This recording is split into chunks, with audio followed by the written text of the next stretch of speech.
Hello friends, नमस्कार दोस्तों।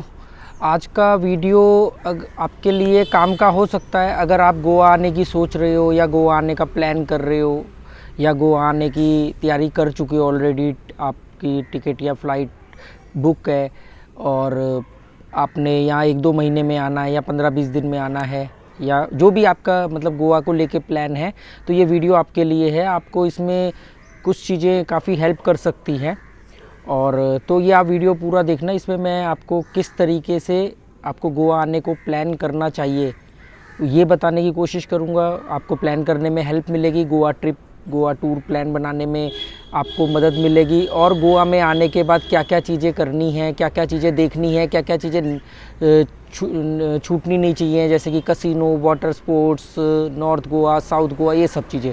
तो अगर आप गोवा को प्लान कर रहे हो तो ये आपके काम का हो सकता है, ठीक है। हालांकि मैं इसमें कोई बहुत ज़्यादा एक्सपर्ट नहीं हूँ, पर फिर भी मैं कुछ चीज़ों में जो मैंने खुद यहाँ पे कर रहा हूँ, मैं उससे रिलेटेड आपको कुछ चीज़ें जानकारी दे सकता हूँ।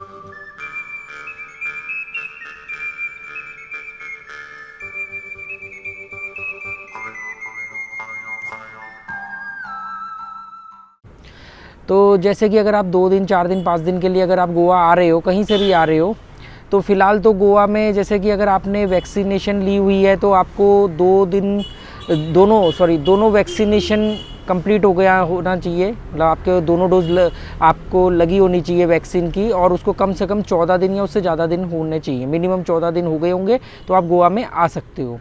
या अगर आपने वैक्सीन नहीं ली है या एक डोज ली है तो आपके पास कोविड नेगेटिव टेस्ट रिपोर्ट होनी चाहिए गवर्नमेंट अप्रूव लैब से, ठीक है। मास्क यहाँ पे कंपलसरी है, 200-500 रुपये तक का फ़ाइन हो सकता है, ये चीज़ हो गई। कसिनो यहाँ पे खुल चुके हैं, जिम स्पा यहाँ खुल चुके हैं, तो उसमें एंट्री के लिए वही विद कोविड प्रोटोकॉल 50% कैपेसिटी के साथ वो खुले हैं। आपकी नेगेटिव रिपोर्ट या आपकी दोनों डोज का सर्टिफिकेट देखने के बाद आपको एंट्री मिलेगी, ठीक है। और ये तो हो गई यहाँ की रूल वगैरह। तो अब आपको जैसे मान लो 2-3 दिन के लिए आना है या 4 दिन के लिए आना है, तो मैं गोवा के 2 पार्ट है, एक नॉर्थ गोवा और एक साउथ गोवा। तो मोस्टली लोग नॉर्थ गोवा में इंटरेस्टेड होते हैं और इतने दिनों में तो एक ही जगह कर सकते हैं। तो आज के वीडियो में हम नॉर्थ गोवा के बारे में बात करेंगे और मैं आपको कसिनो के बारे में बताऊँगा कि कसिनो में आप कैसे एडवांटेजेस ले सकते हैं कसिनो के। तो नॉर्थ गोवा की अगर हम बात करें तो नॉर्थ गोवा में बहुत सारे बीचेस हैं। तो ये भी कंफर्म बता दूं मैं आपको कि आप 2-4-5 दिन के अंदर नॉर्थ गोवा के सारे बीचेस कवर नहीं कर सकते हो। अगर सारे कवर करने जाओगे तो भागते ही रहोगे, एक्टिवा या गाड़ी लेकर के, जो भी आपने यहाँ पे हायर करी होगी उसको लेकर के आप भागते रहोगे।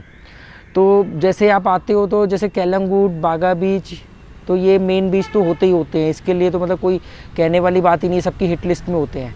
इसके अलावा मैं चाहता हूँ कि आप लोग ऑफ बीट गोवा को भी थोड़ा सा एक्सप्लोर करो, जो आपके लिए एक यूनिक एक्सपीरियंस होगा नॉर्थ गोवा के अंदर। तो जैसे आपने बीचेस में नॉर्थ गोवा, तो आपने आने से पहले बहुत सारे वीडियो देखे होंगे, कुछ मेरे भी वीडियो देखे होंगे। तो कैलंगुड बीच, बागा बीच, कैंडोलिम बीच, ये तो है ही पॉपुलर पॉइंट। तो इसके अलावा आपको अंजुना बीच, वागाटर बीच, ओजरान बीच, जो एक सीक्रेट बीच या उसको सीक्रेट बीच भी कहते हैं, हिडन बीच भी कहते हैं, लिटिल वागाटर बीच भी कहते हैं, मिनी वागाटर बीच भी कहते हैं, ओजरान बीच, वो बहुत एक छोटा सा क्यूट बीच है जहाँ पे कुछ शेक्स है, आप खा पी सकते हो। वाटर स्पोर्ट्स नहीं होते, वागाटर से लगा हुआ बीच है बिल्कुल। तो वागाटर और मिनी वागाटर आप दोनों कवर कर सकते हो। बहुत प्यारा बीच है, फॉरेनर्स वहाँ पे ज़्यादातर होते हैं और एक अच्छे लेवल के लोग आते हैं वहाँ पे, ठीक है। भीड़ भाड़ नहीं होती है वहाँ। तो आपको ओजरान बीच कवर करना चाहिए। आरंबोल बीच है, आरंबोल बीच से पहले एक अश्विन बीच पड़ता है, वो आप कवर कर सकते हो। मोरजिम बीच बहुत ही फेवरेट मेरा प्यारा बीच है, बहुत स्पेशियस बीच है। उस मोरजिम बीच पे आप समझ लो कि जैसे आपका अपना पर्सनल प्राइवेट बीच है, कि आप मतलब इतना बड़ा बीच है और इतने कम लोग वहाँ आते हैं कि आप आराम से अपना एक साइड में बैठे रहोगे, कोई आपको डिस्टर्बेंस नहीं होगी। तो मोरजिम बीच है। तो आप जैसे मैं आपको बता रहा हूँ कि कैलंगुड बीच, बागा बीच, कैंडोलिम बीच, इसके साथ साथ आप अगर इन बीचों को भी अपनी लिस्ट में डालेंगे तो आपको गोवा का एक बहुत अच्छा रूप देखने को मिलेगा। कौन से बीच? ओजरान बीच, अंजुना बीच, वागाटर बीच, मोरजिम बीच, मैंडरिम बीच, आरंबोल बीच, अश्विन बीच, ये सब नॉर्थ गोवा में, ठीक है। इसके अलावा छोटे छोटे बीचेस पड़ते हैं, एक बड़े बीच से दूसरे बड़े बीच के बीच में भी छोटे छोटे से बीच होते हैं, क्योंकि ये मोरजिम बीच तो टोटल 18 किलोमीटर लंबा है, मोरजिम से शुरू होता है और ये मैनरिम आराम बोल के आगे तक जाता है ये, ठीक है। तो ये नॉर्थ गोवा के ये बीचेस की बात हो गई। इसके अलावा आप पर्रा रोड का विजिट कर सकते हो। वहाँ पे आपको जैसे अगर आप फ़ोटो लेने के, सेल्फी और रील, इंस्टाग्राम वगैरह इन सब चीज़ के लिए शौकीन हो तो पर्रा रोड पे आप जा सकते हो। पर्रा रोड में आपको बता दूँ, डियर ज़िंदगी आपने देखी होगी, जिस जगह पे शाहरुख खान और आलिया भट्ट वो साइकिलिंग करते हैं, वो जो एक पूरी रो बनी हुई है, नारियल के पेड़ दोनों तरफ लगे हुए, एक पतली सड़क है, उसको पर्रा बोला जाता है। वो पर्रा के अंदर है, पर्रा रोड बोलते हैं उसमें। बहुत प्यारा व्यू है और वो नॉर्थ गोवा में ही पड़ता है। इवन बागा के आसपास ही पड़ता है। बागा बीच, ये जो मैं अंजुना बीच वगैरह से मतलब उसी साइड में पड़ता है, कोई बहुत ज़्यादा वो नहीं है। तो पर्रा रोड को आप कर सकते हो। फिर सबसे बेहतरीन व्यू अगर आपको देखना है तो चपोरा फोर्ट है। तो चपोरा फोर्ट के मैंने कुछ वीडियो पड़े हुए जिसमें सिर्फ आप चपोरा फोर्ट तक की मजा। चपोरा फोर्ट के ऊपर जाने के बाद आप थोड़ा सा नीचे पहाड़ पे ही ढलान पे उतरोगे तो एक अलग से पहाड़ है, एक छोटा सा, वहाँ पे आप 1-2 घंटे आराम से बैठ करके आप एक अच्छे व्यू का नज़ारा देख सकते हो। वहाँ से आपको मोरजिम बीच भी दिखेगा, वहाँ से आपको वागाटर भी दिखेगा और आप एक पहाड़ी के टॉप पे बैठे होगे और आपके अलावा वहाँ पे बहुत कम लोग होंगे। तो चपोरा फोर्ट से ही वो रास्ता है, मतलब चपोरा फोर्ट पे पहले चढ़ गए, वहाँ से ही अंदर से रास्ता है। लोग जनरली 90% लोग चपोरा फोर्ट जाते हैं और वहीं से वापस आ जाते हैं, ठीक है। चपोरा फोर्ट की कोई एंट्री फीस नहीं है।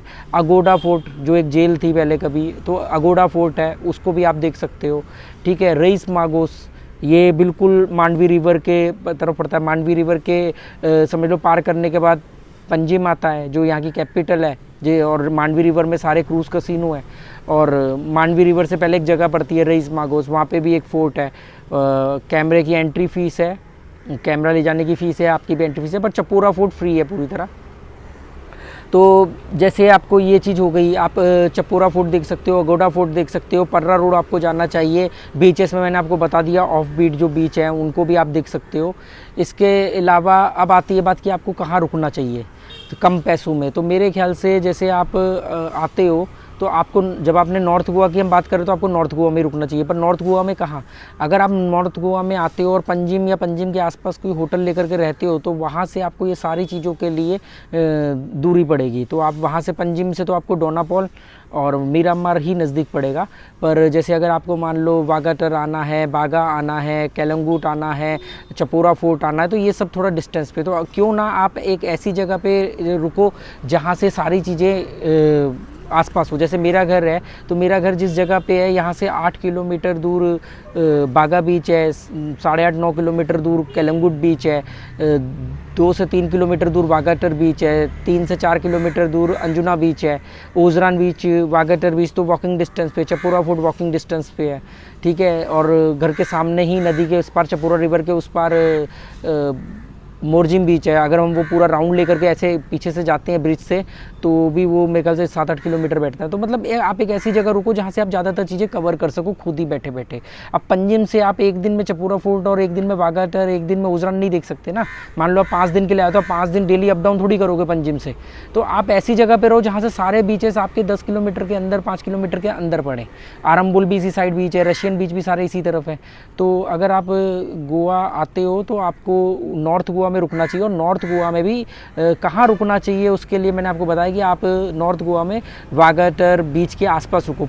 बागा बीच, केलंगूट बीच के आसपास रुकोगे, वहाँ पे थोड़ा सा हो सकता है आपको महंगाई मिले या भीड़ मिले। अगर महंगाई की भी बात नहीं है, बात है भीड़ ज़्यादा होगी, वहाँ क्राउडेड एरिया। वागाटर के आसपास आसा गाँव, वागाटर, सियोलिम, ये वो जगहें हैं जहाँ से सारी जगह, ये सेंटर पॉइंट है, भीड़ कम है, कंफर्टेबल जोन है, रेट रिजनेबल है। तो ऐसी जगह पे अगर आप रुकते हो तो आप मान लो आप 5 दिन के लिए गोवा आए तो आप 5 दिन में डेली अपने जहाँ पे भी आप रुके हो होटल में या जिस भी जगह पे, वहाँ से आप डेली अप डाउन कर सकते हो। आप सुबह गए एक बीच घूम के आए, दूसरे दिन गए दूसरा बीच घूम के आए, तीसरे दिन तीसरा बीच घूम के आए। आप आराम से ऐसे कर सकते हो, दिन में 2 बार जा सकते हो, 3 बार जा सकते हो। पर अगर आप पंजिम में रहते हो तो पंजिम से आप इस तरह के बीचों को कवर नहीं कर पाओगे। पंजिम से नज़दीक एक ही बीच पड़ता है, मीरामार बीच और डोनापोल जेट्टी, ठीक है। तो हमने बात कर ली कि कौन कौन से बीच आपको देखने चाहिए केलंगुट और बागा के अलावा। पर्रा रोड, चपोरा फोर्ट, ये फोर्ट के बारे में हमने बात कर ली। कहाँ स्टे करना चाहिए उसके बारे में बात कर ली। कितने में स्टे करना चाहिए वो तो आपके बजट के ऊपर है। आप अकेले हो, आप टेंट में रहना चाहते हो, आप डॉर्मेट्री में रहना चाहते हो, प्राइवेट रूम लेके रहना चाहते हो, तो वो उस हिसाब से रेट वगैरह है सबके अपने अलग अलग, सस्ते से सस्ते भी है और महंगे से महंगे भी है। तो वो आप उसके लिए बेस्ट सजेशन मेरी तरफ से ये है कि आप booking.com पे जा कर के आप सारी चीज़ें देखो। दूसरा, आप मेक माई ट्रिप पे देख सकते हो, agoda.com पे देख सकते हो। और मैं आपको बता दूं कि आप इन साइट्स पे जाओगे, लोगों ने यहाँ पे अपने पूरे उस जगह की, हॉस्टल्स के, उस होटल के पूरे वीडियो डाले हुए हैं, फ़ोटो डाले हुए हैं, कौन सी जगह उनके होटल से कितने किलोमीटर दूर है वो लिखा हुआ है, और आप उसको क्रॉस चेक करने के लिए उन्होंने गूगल मैप भी डाला हुआ है। तो सब कुछ बड़ा ईजी है, थोड़ा सा रिसर्च करना पड़ेगा, ठीक है। तो ये चीज़ हो गई। मतलब बजट आप चुन करो, आपके पास चुनो ना, आपके पास तो 200 होटलों की लिस्ट आ जाएगी ये सारी साइट्स पे जाके, और सब चीज़ आप वेरीफाई कर सकते हो। पे एट प्रॉपर्टी चुनो, ये कि भी आप आने के बाद ही पैसा दो बुकिंग करते टाइम, मतलब आने के बाद चेक इन पे। और दूसरा ये कि आप चाहे तो 1 दिन का बुक करो, 2 दिन का बुक करो, उसके बाद यहाँ पे आके दूसरा ढूंढ करके बुक करो। मैं तो ऐसे ही करता हूँ। मैंने आज तक जितने भी होटल बुक किए या हॉस्टल बुक किया, हमेशा पे एट प्रॉपर्टी चुना है, और 1-2 दिन के लिए बुक करता हूँ। वहाँ पर मुझे अच्छा लगता है तो मैं उसको एक्सटेंड कर लेता हूँ। दूसरा, अब आती है बात सबसे मेन वाटर स्पोर्ट्स की, जो बहुत लोग पूछते हैं, और बीच पे नहाना। तो मैं बार बार आपको कह रहा हूँ, मुझे नहीं मालूम कौन सा यूट्यूबर क्या कह रहा है, वो आप देखो। मैं एक ही बात बता रहा हूँ कि मैंने पिछले 7 दिन के अंदर या 8 दिन के अंदर मेरे जितने भी वीडियो पड़े हैं, मैंने उन बीचेस पे उसी दिन जा कर के आपको, जैसे मैं आज किसी बीच गया हूँ तो मैंने आज रात को या अगले दिन वो बीच पे अपलोड कर दिया वो वीडियो। तो मैं वागाटर बीच गया 1 हफ्ते 8 दिन पहले, वहाँ पे नहीं था वाटर स्पोर्ट्स चालू। मैं आरंबोल बीच गया, वहाँ पे वाटर स्पोर्ट्स चालू नहीं था। मैं केलंगुट बीच गया, वहाँ नहीं चालू था। मैं बागा बीच गया, वहाँ नहीं चालू था। कल ओजरान बीच गए, ओजरान बीच में तो होता ही नहीं है वाटर स्पोर्ट्स, तो उसके साथ में वागाटर है, वहाँ नहीं चालू। क्योंकि आप मेरी बात समझो, वाटर स्पोर्ट्स का वैक्सीनेशन कोरोना कोविड से कोई लेना देना नहीं है, उसका लेना देना मानसून और हाई टाइड से है। तो जिस दिन मौसम सुधरेगा, मानसून अब बिल्कुल एंड की तरफ है, मानसून ख़त्म होगा, जैसे ही हाई टाइड नीचे जाएगी, आपके लिए बीच या वाटर स्पोर्ट्स खोल दिए जाएंगे। हमने बागा बीच के जो आसपास मार्केट है, वहाँ पे जो 2-3 बुकिंग ऑफिस थे वाटर स्पोर्ट्स के, उन्होंने बोला कि वाटर स्पोर्ट्स बीच पे नहीं हो रहे हैं बागा बीच पे, पर हम 3 किलोमीटर दूर को, ये जगह का नाम उन्होंने बताया, वहाँ पर जाके हम करवाते हैं। 3000 रुपये पर पर्सन है, उसमें कॉम्बो ऑफर है, ऐसा कुछ उन्होंने बताया था। मैं उनसे कार्ड भी लेके आया। तो आप ये बात समझो, कोई क्या कह रहा है कि वाटर स्पोर्ट्स ऑन है। अब आप बागा बीच पे वाटर स्पोर्ट्स करके दिखा दो, वहाँ हाई टाइड है। मैंने आपको वहाँ पे 5 वीडियो डाले हैं बागा बीच के, वहाँ पे वो नहाने पर तो आप, अगर आप बीच पे गए, घुटने तक पानी तक गए, आप पैर गीले कर रहे हो, ठीक है। जैसे ही आप थोड़ा सा अंदर गए, आपको लाइफ गार्ड बाहर बुला लेंगे। तो आप मुझे बताओगे, जब आपको वो पानी में घुटनों से नीचे तो जाने नहीं दे रहे, तो आपको वाटर स्पोर्ट्स कैसे चालू कर देंगे। दूसरी बात ये कि जब हाई टाइड आती है तो वो पानी से 50 मीटर दूर आपको कर देते हैं, क्योंकि हाई टाइड का पानी एकदम तेज़ी से बढ़ता है, तो उसमें तो वो आपको पानी में नहीं जाने देते। मेरा लास्ट वीडियो देख लेना, लास्ट टू लास्ट वाला वीडियो जो बागा बीच में, जिसमें वो पानी से 50 मीटर दूर रहने की अनाउंसमेंट कर। ये बात मैं सिर्फ इसलिए कह रहा हूँ कि आप लोग अरमान से आओ, पैसे खर्च करके आओ, आपको मालूम पड़े ये नहीं हो रहा, वो नहीं हो रहा, तो आप ये मेंटली प्रिपेयर होके आओ। तो वाटर स्पोर्ट्स की कहानी है, हो सकता है कल, आज मैं ये वीडियो डाल रहा हूँ, कल से शुरू हो जाए। वो कहाँ शुरू है ये समझो। बागा बीच, बीचेस की जो मेन बीच है, बीचेस के ऊपर नहीं है चालू, एटलीस्ट अभी तक तो नहीं है। मैं जब गया हूँ इन बीचेस पे, वहाँ पे नहीं था चालू कहीं पे। आपने वो वीडियो पूरा देखो, 10-10, 15-15, 20-20 मिनट के मैंने वीडियो डाले हैं, उनमें कहीं पे भी आपको कोई वाटर स्पोर्ट्स वाला दिख रहा है, कहीं कोई बोर्ड दिख रहा है, कहीं पे कोई लोग करते हुए दिख रहे हैं, नहीं दिख रहे हैं। तो आप ये कैसे कह सकते हो कि भी मतलब वहाँ पे चल रहा है या कोई ये कह रहा है। मैंने बताया कि हमने एक ऑफिस में जाके बात करी, उसका कार्ड भी है मेरे पास। उन्होंने कहा कि यहाँ बीचेस पे अभी बैन है और वो दूसरी जगह पे करा रहे हैं, ठीक है। तो एक तो ये बात हो गई। और अब आती है बात कसिनो की। कसिनो के बारे में मैं थोड़ी सी आपको बेहतर हेल्प कर सकता हूँ, क्योंकि लोकल्स की कसिनो में एंट्री बैन है पिछले साल से। 2020 शायद जनवरी-फरवरी से ही लोकल्स की एंट्री बैन हो गई है कसिनो में। तो क्योंकि मैं यहाँ का नहीं हूँ, मैं बाहर से आया हूँ और मैं यहाँ कुछ वक्त के लिए ही हूँ, तो मैं कसिनो में जाता रहता हूँ। तो अभी तो कसिनो बंद थे, अभी मंडे से ही कसिनो खुले हैं। तो कसिनो के मामले में मैं आपकी हेल्प कर सकता हूँ कि भी आपको कौन से कसिनो जाना चाहिए, किन कसिनो में जाके आप कम पैसों में पूरा एंजॉय कर सकते हो, और कसिनो में आप किन कसिनो में बिल्कुल पैसे दिए बगैर भी आप एंजॉय कर सकते हो। कहाँ पे आपको कौन सा कसिनो आपको महंगा पड़ेगा, सस्ता पड़ेगा। क्योंकि मैं तकरीबन गोवा के सभी कसिनो में गया हुआ हूँ। इवन ये लॉकडाउन होने से पहले तक भी मैं कसिनो में जाता रहा हूँ। तो वो अगर मैं इसमें ऐड करूँगा तो ये वीडियो और 10-15 मिनट लंबा हो जाएगा। तो मैं इसका अगला वीडियो कसिनो के ऊपर बनाऊँगा कि आपको कसिनो का फ़ायदा कैसे ले सकते हो या कसिनो में कैसे आप इंजॉय कर सकते हो। तो वो आप मेरा इसके अगला वीडियो देख लेना। तो अभी इस वीडियो में मैं जो भी आपको जानकारी दे सकता था आपको दे दी है मैंने, क्योंकि मेरे को ना आप मेरे वीडियो के नीचे कमेंट देखो, लोग कमेंट कर रहे हैं वाटर स्पोर्ट चालू है नहीं चालू है। अब मैं 5 वीडियो बना के डाल चुका हूँ, हर बीच के मैंने 2-2 3-3 वीडियो डाले हुए हैं। लोग कह रहे हैं वाटर स्पोर्ट चालू है, होंगे कहीं किसी तालाब नदी में चालू, होंगे कहीं किसी आउटसाइड एरिया में चोरी छिपे चल रहे होंगे।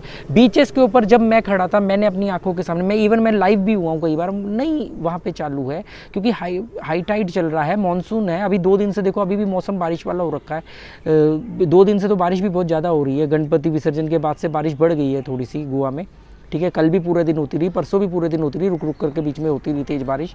तो ये चीज़ें हैं, आपको हो सकता है, उम्मीद करता हूँ ये वीडियो आपको किसी ना किसी तरीके से हेल्प करेगा। अगर करेगा तो बहुत बहुत धन्यवाद। अपनी राय कमेंट करके बताना, मुझे अच्छा लगता है, एक एक कमेंट का मैं रिप्लाई करता हूँ। Thank you very much.